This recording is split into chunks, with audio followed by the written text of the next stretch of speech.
नमस्कार, news India देख रहे हैं आप। आपके साथ मैं हूं मीनाक्षी रजत। दिन की बड़ी खबरों पर चर्चा करेंगे। पहली खबर के साथ बुलेटिन की शुरुआत करते हैं और पहली खबर गुजरात से है, जहां बीजेपी की बैठकों का दौर जारी है। यह अहम बैठक गुजरात चुनाव को लेकर चल रही है। मीटिंग में अमित शाह के साथ कई पदाधिकारी भी शामिल है। दूसरी खबर हिमाचल प्रदेश से है, जहाँ आज बीजेपी के राष्ट्रीय अध्यक्ष जेपी नड्डा पार्टी का विजन डॉक्यूमेंट जारी करेंगे। तीसरी खबर भी हिमाचल से है, जहाँ आज योगी आदित्यनाथ प्रदेश में 3 जनसभाओं को संबोधित करेंगे। चौथी खबर गुजरात से जुड़ी है। अरविंद केजरीवाल गुजरात के दौरे पर हैं। केजरीवाल आज आप के सीएम कैंडिडेट के नाम का ऐलान करेंगे। पांचवी खबर भी गुजरात से जुड़ी है, जहां गुजरात चुनाव के लिए कांग्रेस ने तैयारियां तेज कर दी हैं। कांग्रेस आज अपने उम्मीदवारों की लिस्ट का ऐलान कर सकती है। छठी खबर मध्य प्रदेश से है, जहां आज पूर्व सीएम उमा भारती शराबबंदी के लिए हठ योग शुरू करने जा रही है। सातवीं खबर दिल्ली में बढ़ते प्रदूषण से जुड़ी है। दिवाली के बाद प्रदूषण के लेवल में बढ़ोतरी दर्ज की गई है। आठवीं और आखिरी खबर पड़ोसी मुल्क पाकिस्तान से आ रही है। पाकिस्तान के पूर्व पीएम इमरान खान पर जानलेवा हमला हुआ है। लॉन्ग मार्च के दौरान इमरान खान पर हमला किया गया है, जिसमें उनको गोली लगी है। कैसी है उनकी हालात, आपको बताएंगे।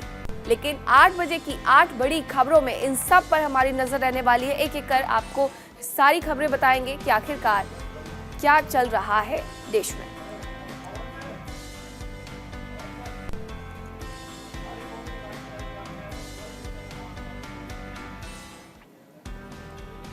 आठ बजे की 8 बड़ी खबरों में सबसे पहले बात करेंगे सबसे पहली बड़ी खबर की। बीजेपी की राज्य कोर कमेटी की बैठक का दूसरा दिन है। गांधीनगर में गुजरात चुनाव को लेकर के भारतीय जनता पार्टी का मंथन चल रहा है। अमित शाह समेत बैठक में कई पदाधिकारी भी शामिल होंगे। CR पाटिल की अध्यक्षता में बीजेपी की बैठक हो रही है। 33 जिला प्रभारी बैठक में शामिल। इस वक्त ये बड़ी खबर, जहां अमित शाह समेत बैठक में कई पदाधिकारी शामिल हैं। गांधीनगर गुजरात में चुनावों को लेकर के ये मंथन, ये बैठक चल रही है CR पाटिल की अध्यक्षता में। आपको बता दें कि इस बैठक का आज ये दूसरा दिन है। 3 दिनों तक ये बैठक चलने वाली है। दूसरा दिन आज है। खुद गृह मंत्री अमित शाह यहाँ पर पहुंचे हुए हैं। साथ ही केंद्रीय मंत्री मनसुख मांडविया भी मौजूद रहे। बीजेपी कोर कमेटी की बैठक का आज ये दूसरा दिन है गांधीनगर गुजरात में। इस बैठक में चर्चा की जा रही है, मंथन किया जा रहा है कि आखिरकार किस तरीके से यहाँ उम्मीदवारों को टिकट दिए जाने हैं और साथ ही किस तरीके से चुनावों में एक बार फिर से फतह हासिल करनी है।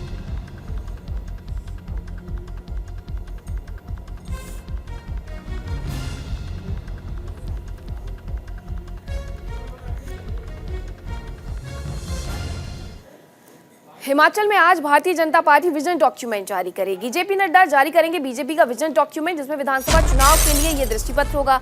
विजन डॉक्यूमेंट से वोटर्स को लुभाने का ये प्रयास है। दृष्टिपत्र में बीजेपी कई चुनावी वादे कर सकती है। हिमाचल प्रदेश में होने वाले विधानसभा चुनाव को लेकर बीजेपी ने कमर कस ली है। आज बीजेपी हिमाचल के लिए अपना विजन डॉक्यूमेंट जारी करने जा रही है। बीजेपी के राष्ट्रीय अध्यक्ष जेपी नड्डा पार्टी के विजन डॉक्यूमेंट को जारी करेंगे। हिमाचल प्रदेश की जनता को आकर्षित करने के लिए पार्टी इसमें कई लुभावनी घोषणाएं कर सकती है। संभावना जताई जा रही है कि बीजेपी अपने दृष्टिपत्र में OPS न मिलने से नाराज कर्मियों को आकर्षित करने के लिए कोई घोषणा या कमेटी बनाने तक की बात कर सकती है। हालांकि पार्टी के नेता इस मामले पर खुलकर कुछ कहने से बचते दिख रहे हैं। ऐसे में संभावना है कि पार्टी अगर इस बारे में पूरी तरह से घोषणा नहीं करेगी, लेकिन कोई ना कोई रास्ता निकालने की बात जरूर कह रही है। बताते चले कि हिमाचल प्रदेश की 68 सदस्यीय विधानसभा के लिए 12 नवंबर को मतदान होना है। फिलहाल हिमाचल में बीजेपी का शासन है। पार्टी की कोशिश राज्य में फिर से सरकार बनाने की है। हिमाचल प्रदेश में हर चुनाव में सरकार बदलने की पिछले कुछ दशकों से एक परंपरा रही है और ऐसे में भारतीय जनता पार्टी का प्रयास रहेगा कि उत्तराखंड में जिस तरीके से इस भ्रम को तोड़ा है, परंपरा को तोड़ा है, इसी तरीके से हिमाचल में भी इस भ्रम और परंपरा को तोड़ा जाए।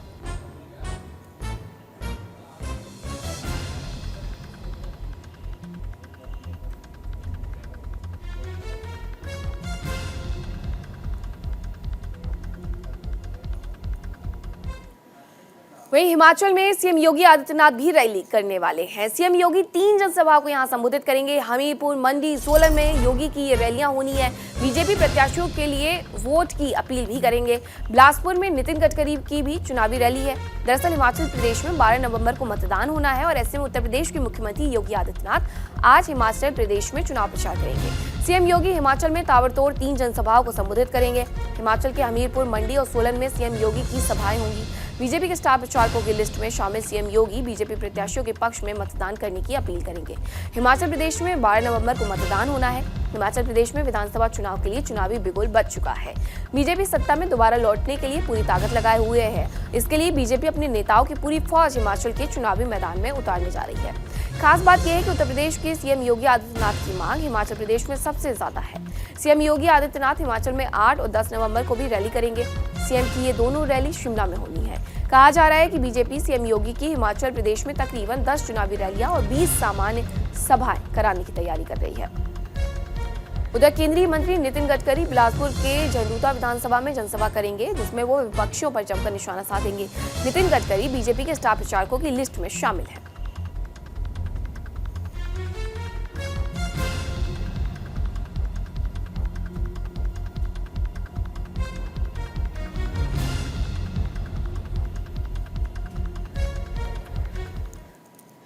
वहीं गुजरात के दौरे पर मुख्यमंत्री अरविंद केजरीवाल रहने वाले हैं। आपके सीएम कैंडिडेट के नाम का ऐलान करेंगे। 4 से 8 नवंबर तक गुजरात में ही रहेंगे मुख्यमंत्री अरविंद केजरीवाल। 5 दिनों में 11 रोड शो कर सकते हैं। आम आदमी पार्टी के राष्ट्रीय संयोजक और दिल्ली के मुख्यमंत्री अरविंद केजरीवाल का 5 दिवसीय गुजरात दौरा आज से शुरू हो चुका है। सीएम केजरीवाल 4 नवंबर से 8 नवंबर तक गुजरात में रहेंगे। इन 5 दिनों में अरविंद केजरीवाल 11 रोड शो करेंगे। अपने तय कार्यक्रम के मुताबिक केजरीवाल 4 नवंबर को करीब 2 बजे अहमदाबाद में प्रेस कॉन्फ्रेंस के दौरान गुजरात के लिए आम आदमी पार्टी के सीएम कैंडिडेट की घोषणा करेंगे।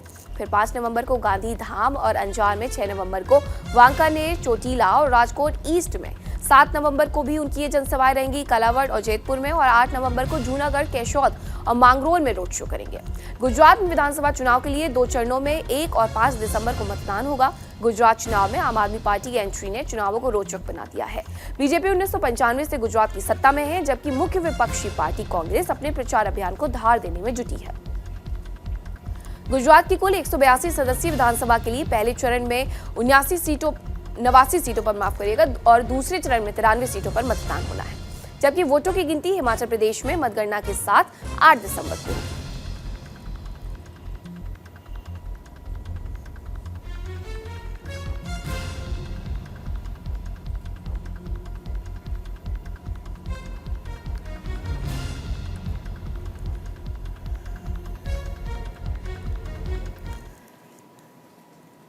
और 8 बजे की 8 बड़ी खबरों में अब बात 5वीं बड़ी खबर की। गुजरात चुनाव के लिए कांग्रेस की तैयारियां तेज हो गई हैं। आज कांग्रेस उम्मीदवारों की घोषणा कर सकती है। लिस्ट फाइनल करने के लिए सीईसी की बैठक भी बुलाई गई है। दिल्ली में ये केंद्रीय चुनाव समिति की बैठक होनी है कांग्रेस मुख्यालय पर। गुजरात में होने वाले विधानसभा चुनाव को लेकर कांग्रेस ने भी कमर कस ली है। इसी कड़ी में कांग्रेस ने अपने उम्मीदवारों की फाइनल लिस्ट को अंतिम रूप देने के लिए 4 नवंबर को दिल्ली में पार्टी मुख्यालय में केंद्रीय चुनाव समिति की बैठक बुलाई है।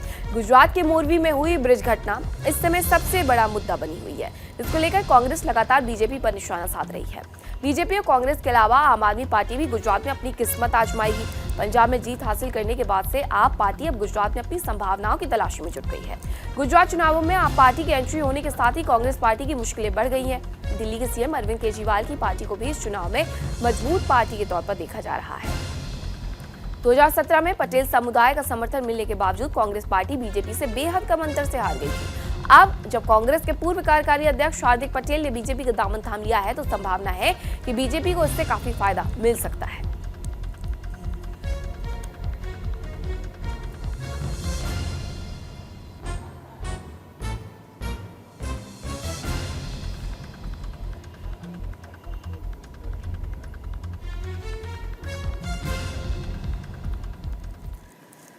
आठ बजे की 8 बड़ी खबरों में बात मध्य प्रदेश की, जहां पूर्व मुख्यमंत्री उमा भारती का हठ योग देखने को मिलेगा। शराबबंदी के लिए उमा भारती का यह हठ योग है। देव उठनी एकादशी से ये शुरू होने वाला है धरना प्रदर्शन। 14 जनवरी यानी मकर संक्रांति तक उमा भारती का ये प्रदर्शन चलेगा। हठ योग में बड़ी संख्या में भीड़ जुटने की भी आशंका है। अलर्ट मोड पर वहीं मध्य प्रदेश की शिवराज सरकार है।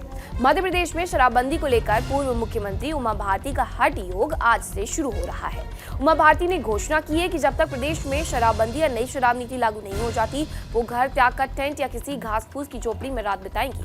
उनका ये हठ योग 14 जनवरी मकर संक्रांति तक चलेगा। माना जा रहा है कि अभी तक अपने बयानों से शिवराज सरकार को असहज करने के बाद उमा भारती का ये मैदानी अभियान राजनीतिक बवाल काटेगा। उनके इस आंदोलन में बड़ी संख्या में भीड़ जुटने की आशंका से सरकार भी अलर्ट मोड में है। प्रशासन को बिना किसी हस्तक्षेप के उनके ऊपर कड़ी नजर रखने को कहा गया है। उमा भारती के कार्यालय से जारी प्रोग्राम के मुताबिक वो आज 2:30 बजे अमरकंटक पहुंचेंगी। पिछले दिनों भोपाल में एक प्रेस कॉन्फ्रेंस कर उमा भारती ने कहा था कि शराबबंदी के लिए शुरू किए गए अभियान में नदी किनारे, पेड़ के नीचे या शराब दुकान के सामने टेंट में चौपाल लगाऊंगी, रात वहीं बिताएंगे। और उन्होंने कहा कि ये अभियान अगले साल 14 जनवरी तक मकर संक्रांति तक चलेगा। उमा भारती ने यह स्पष्ट किया था कि उनका यह अभियान सरकारी या राजनीतिक नहीं होगा।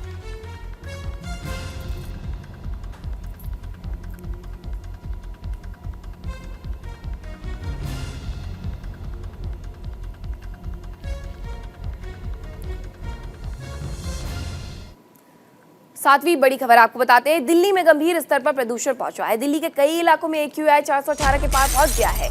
गले में खराश, आंखों में जलन की शिकायत, पराली से प्रदूषण के लेवल में भी बढ़ोतरी हो रही है। दिवाली के बाद से देश के कई राज्यों में प्रदूषण का स्तर बढ़ गया है। सबसे बुरी हालत दिल्ली NCR की है। यहाँ सुबह 6 बजे AQI 400 के पार कर गया। नोएडा में AQI 469 रहा। दिल्ली NCR के कई इलाकों में प्रदूषण का रियल टाइम AQI 500 के पार भी पहुंच गया था। DIU के डेटा के मुताबिक सुबह 8 बजे दिल्ली में 429, नोएडा में 383 और गुरुग्राम में AQI 399 दर्ज किया गया था। इसके अलावा चांदनी चौक, नजफगढ़, गुरुग्राम समेत NCR के सभी इलाकों में प्रदूषण का स्तर बेहद गंभीर श्रेणी में रहा। दिल्ली NCR के अलावा उत्तर भारत के अन्य शहरों का भी बुरा हाल है। जयपुर में 220, लखनऊ में 140, पटना में AQI 198 दर्ज किया गया है। दरअसल दिवाली के बाद प्रदूषण के स्तर में काफी इजाफा देखा गया है। खेतों में जलाई गई पराली से इसके लेवल में बढ़ोतरी देखने को मिल रही है।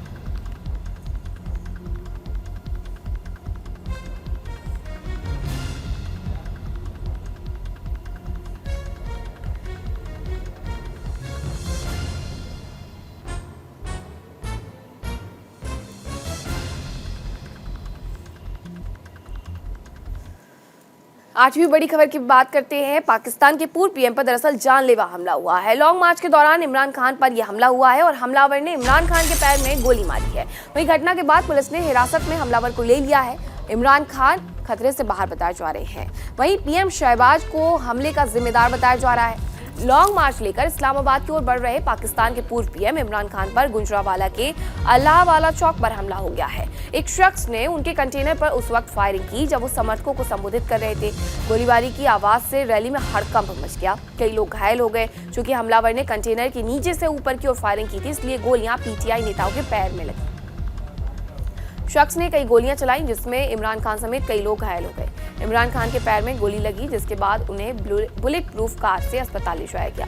फिलहाल इमरान खान खतरे से बाहर है। पुलिस ने हमलावर को गिरफ्तार कर लिया है। चश्मदीदों ने बताया कि हमलावर इमरान खान के काफिले का इंतजार कर रहा था। वो कंटेनर के काफी नजदीक था। जैसे ही कंटेनर पास पहुंचा, उसने उसके ऊपर खड़े इमरान खान और उनकी पार्टी के नेताओं पर हमला कर दिया। हमला नीचे से होने के कारण गोलियां कंटेनर के ऊपर खड़े नेताओं के पैरों में लगी। इस हमले में इमरान खान को भी गोली लगी। जब इमरान को कंटेनर से उतारा गया तो उनके पैर पर पट्टी बंधी हुई थी। जानकारी के मुताबिक इस हमले में फवाद चौधरी और फैजल जावेद भी घायल हुए हैं।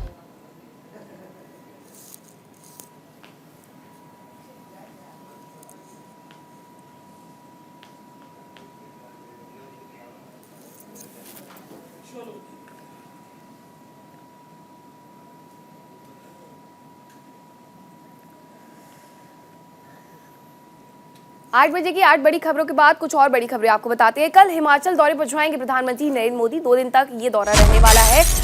सुंदरनगर और सोलन में रैलियां करेंगे। PM मोदी की जनसभा को लेकर तैयारियां भी शुरू कर दी गई हैं। जनसभा के लिए बनाए जा रहे मंच का SPG ने जायजा लिया है। व्यास में राधा स्वामी आश्रम भी जा सकते प्रधानमंत्री नरेंद्र मोदी। हिमाचल विधानसभा चुनाव को लेकर राजनीतिक सरगर्मियां बढ़ गई हैं। सत्ताधारी पार्टी BJP और विपक्षी पार्टियां लगातार सूबे में चुनाव प्रचार कर रही हैं। दिग्गज नेता भी यहां पहुंच रहे हैं। इसी कड़ी में प्रधानमंत्री नरेंद्र मोदी कल हिमाचल प्रदेश के दौरे पर जाएंगे। उनका ये दौरा 2 दिन का होगा। इस दौरान वो सुंदरनगर और सोलन में 2 रैलियां करेंगे। शनिवार को उनकी सोलन और मंडी में, तो 9 नवंबर को 2 अन्य इलाकों में रैली होगी। सोलन में टोडो मैदान में 5 नवंबर को प्रधानमंत्री की जनसभा को लेकर तैयारियां शुरू कर ली गई है। SPG ने जहां जनसभा के लिए बनाए जा रहे मंच का जायजा लिया, वहीं प्रधानमंत्री के एंट्रेंस से लेकर आम जनता की एंट्री पॉइंट भी देखी। आपको बता दें कि दूसरे विधानसभा चुनाव की तरह इस चुनाव में भी BJP विजन डॉक्यूमेंट जारी करेगी। पार्टी के राष्ट्रीय अध्यक्ष JP नड्डा आज विजन डॉक्यूमेंट जारी करेंगे। BJP उत्तराखंड की तरह ही हिमाचल प्रदेश विधानसभा चुनाव के लिए PM के चेहरे पर चुनाव लड़ रही है। उत्तराखंड की तर्ज पर चुनावी रणनीति तैयार की गई है। पार्टी उत्तराखंड की तरह हिमाचल में भी हर चुनाव में सत्ता में बदलाव की ट्रेन को बदलना चाहती है।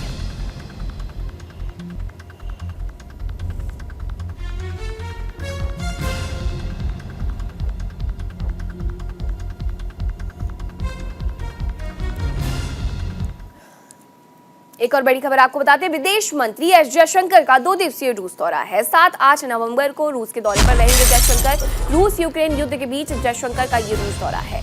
मॉस्को में रूसी समकक्ष सर्गेई लावरोव से वार्ता करेंगे। द्विपक्षीय, क्षेत्रीय और वैश्विक मुद्दों पर उनका फोकस रहने वाला है। विदेश मंत्री एस जयशंकर 7 नवंबर से रूस की 2 दिवसीय यात्रा पर जाएंगे और इस दौरान अपने रूसी समकक्ष सर्गेई लावरोव के साथ वार्ता करेंगे। विदेश मंत्रालय ने गुरुवार को जयशंकर के इस दौरे की घोषणा की। विदेश मंत्रालय के प्रवक्ता अरिंदम बागची ने संवाददाता सम्मेलन में कहा कि रूस दौरे के दौरान विदेश मंत्री जयशंकर अपने समकक्ष के साथ द्विपक्षीय, क्षेत्रीय और अंतर्राष्ट्रीय मुद्दों पर बातचीत करेंगे। आपको बता दें कि जयशंकर का रूस का ये दौरा यूक्रेन में जारी संघर्ष के बीच हो रहा है। पिछले कुछ महीनों में कई पश्चिमी देशों द्वारा दबाव बनाए जाने के बावजूद भारत ने रूस से रियायती कच्चे तेल का आयात बढ़ाया। फरवरी में यूक्रेन संघर्ष शुरू होने के बाद से जयशंकर और रूस के विदेश मंत्री लावरोव 4 बार मिल चुके हैं। रूस के विदेश मंत्री ने अप्रैल में भारत का दौरा किया था। इस दौरे के दौरान लावरोव ने जयशंकर के साथ व्यापक बातचीत की थी और प्रधानमंत्री नरेंद्र मोदी से भी मुलाकात की थी। रूस के राष्ट्रपति व्लादिमीर पुतिन पिछले साल दिसंबर में भारत रूस वार्षिक शिखर सम्मेलन में भाग लेने के लिए भारत आए थे।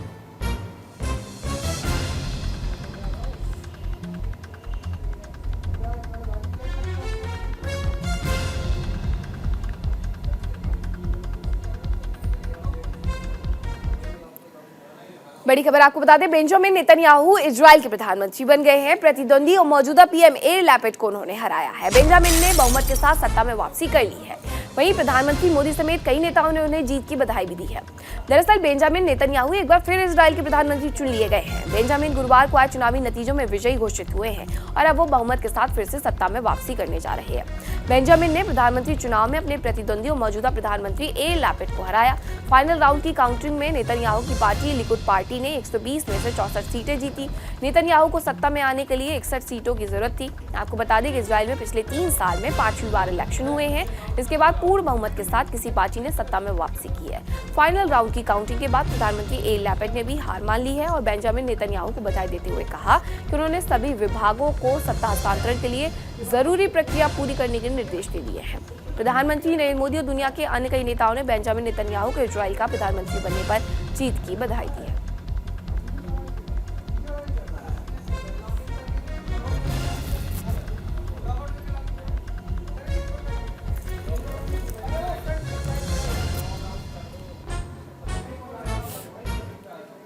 केरल के मुख्यमंत्री पिनराई विजयन और गवर्नर आरिफ मोहम्मद खान आमने सामने आ गए हैं। गवर्नर ने गुरुवार को आरोप लगाया कि राज्य में स्मगलिंग करने वालों को सीएम ऑफिस से संरक्षण मिल रहा है। इसके साथ ही गवर्नर ने कहा कि मुझ पर मुख्यमंत्री आरोप लगा रहे हैं कि मैं विश्वविद्यालय के पदों पर आरएसएस के लोगों की भर्ती करना चाहता हूं।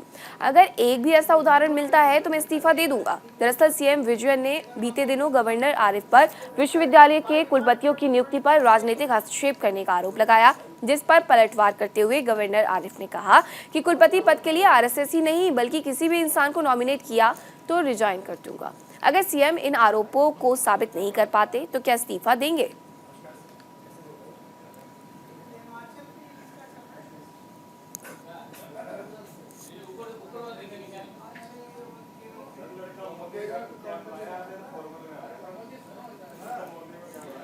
तेलंगाना के मुख्यमंत्री केसीआर ने वीडियो जारी करते हुए बीजेपी पर विधायक खरीदने के आरोप लगाए हैं। केसीआर ने प्रेस कॉन्फ्रेंस में एक के बाद एक वीडियो पेश किए और बीजेपी पर विधायकों की खरीद फरोख्त के आरोप लगाए हैं।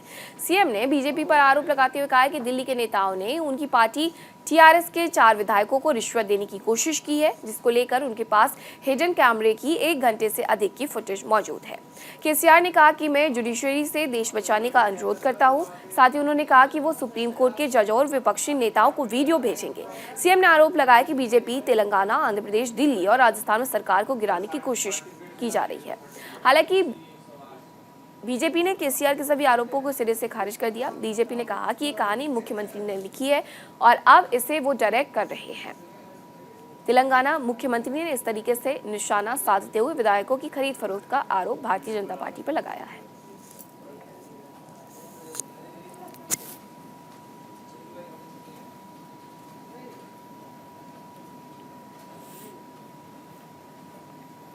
खबर मध्य प्रदेश के सीहोर से, जहां इंदौर से भोपाल जा रहा कंटेनर अचानक हाईवे पर अनियंत्रित होकर पलट गया, जिसके बाद कंटेनर में आग लग गई। प्रत्यक्षदर्शियों ने बताया कि कंटेनर तेज रफ्तार से हाई स्पीड से जा रहा था, जिससे अधिक अंधे मोड़ पर अचानक अनियंत्रित होकर पलट गया।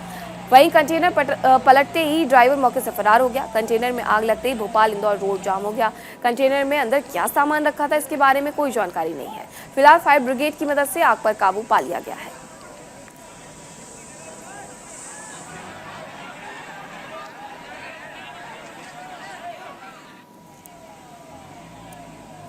सीहोर मध्य प्रदेश की ये तस्वीरें आपको दिखा रहे हैं, जहां हाईवे पर तेज रफ्तार ट्रक पलट गया, जिसके बाद इसमें आग लग गई। हालांकि फायर ब्रिगेड की गाड़ियां पहुंची और आग पर काबू पाया।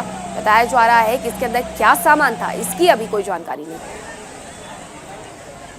तस्वीरों में आप देख सकते हैं कि ये ट्रक आग की लपटों की वजह से पूरी तरीके से जलकर खाक हो गया है। फायर ब्रिगेड की गाड़ियां मौके पर पहुंची और बुझाने का प्रयास किया।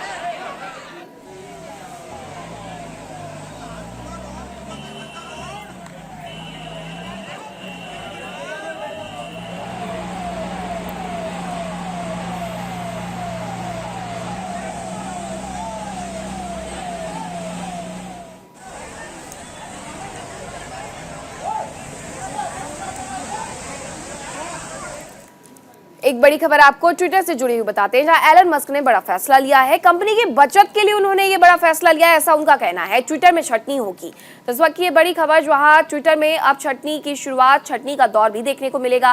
पहले से ये कयास लगाए जा रहे थे कि एलन मस्क अगर ट्विटर को खरीदते हैं तो वो कई लोगों की ट्विटर से विदाई कर सकते हैं। ऐसे में अब ये बड़ी खबर भी सामने आ गई है कि ट्विटर में जल्द ही छटनी की ये प्रक्रिया हो सकती है। $44 बिलियन में उन्होंने इस डील को अंजाम दिया। इसके बाद कई बदलाव किए। साफ तौर पर कहा कि अगर आपको ट्विटर पर ब्लू टिक चाहिए तो सब्सक्रिप्शन फी भी देनी होगी। $8 इसकी कीमत तय की है। भारत में हालांकि अभी कीमत तय नहीं है, लेकिन उन्होंने ये भी कहा अपने इंजीनियर से कि आपको चाहे 7 दिन काम करना पड़े, 24 घंटे काम करना पड़े, लेकिन 7 नवंबर तक ये पेड फीचर लॉन्च कर देना है। और अब ऐसे में ये खबर भी आ रही है कि ट्विटर में छटनी हो सकती है।